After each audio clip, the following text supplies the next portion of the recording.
My name is Patrick Megan, and I want to talk to you about video volume. Video volume is an interactive experience. It'll be about 10 to 20 minutes that leverages the expressive qualities of video while breaking the conventions of the static rectangular cinema screen by inserting live action video into a real-time 3D game engine. So I was a filmmaker before coming here, and I've been really trying to explore this cross-section of cinema and games, and it's, but you look back to some of the most well-known, and sometimes it's not the most inspiring thing. They don't age so well. But I think that things are very different right now. I think it having to do with computing power, video compression, and flexible real-time 3D engines like Unity, which I'll be developing this for, or within, where a filmmaker can start to use that tool pretty fluidly. I also think, though, tastes have changed with the rise of YouTube and the ubiquity of cameras on mobile devices. Our aesthetics of video and cinema have changed due to each other. So what we want to do is break the screen, but keep the emotion of video.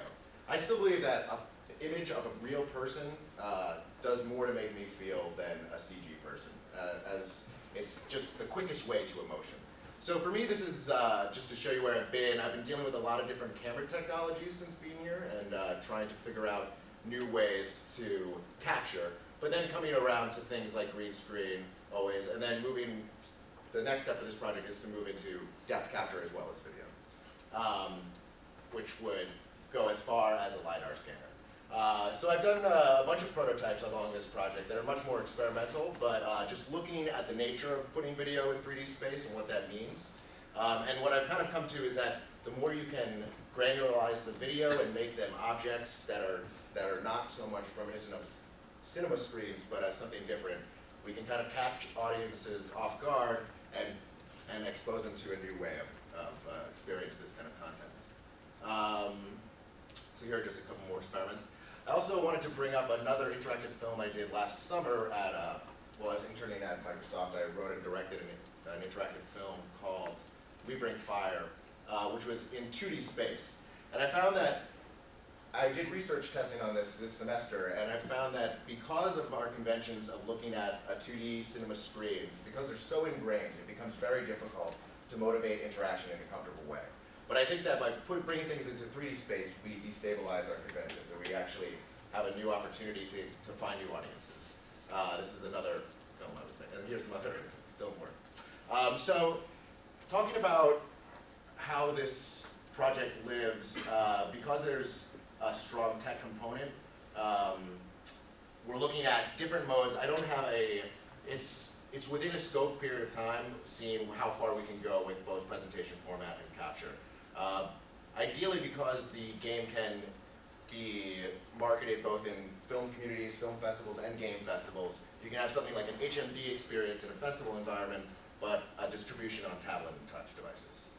So to quickly go through the story, I believe that part of my motivation, and I know this isn't a business motivation, but this is why I pursue this, and I think it's important, is finding new stories to tell. And I think we could say that every story's been told in movies, but I don't think every story's been told.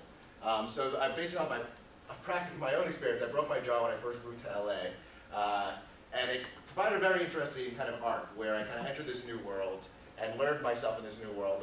But right when I got to know myself in this place, I couldn't communicate any longer. So I looked for new ways to communicate.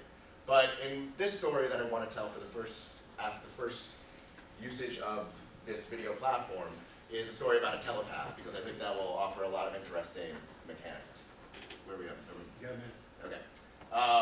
But it's going to be, because in order to stay scoped and capitalize on sort of the shifting landscape of video and the way we approach video content, it's not going to be a crazy sci-fi explosive Akira or super,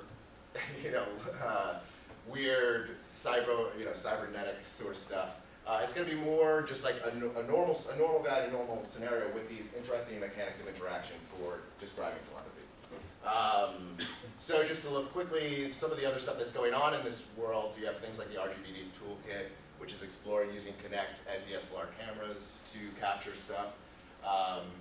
And we can look at some prior work, more recent efforts like HBO Imagine campaign, which used video minimally in an interactive space. And then these are just some other artwork. And then 30 Flights of Loving, I think, is a good sense of the nature of this experience. It's a linear experience with interaction throughout, and possibility spaces for different things to happen within these spaces, but you're going through basically a linear 15-minute experience. Just some other influences. The timeline, like I said, there'll be a tech exploration, wrapping up at the end of the summer. In the fall, we'll playtest what we have and go right into asset production and look to polish in the spring.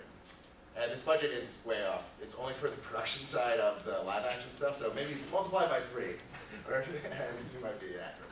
That's it.